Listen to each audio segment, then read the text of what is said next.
আমি তো তার সাথে ভালো ওই যা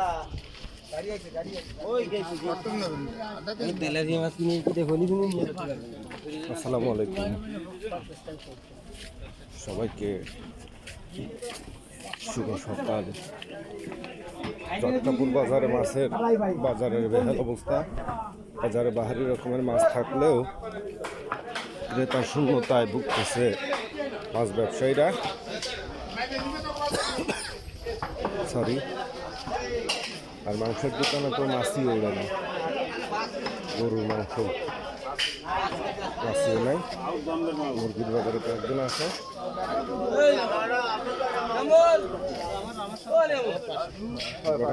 ছেলে পেতে আছে, এত বড় একটা ছেলে পেতে দুটো মাছ।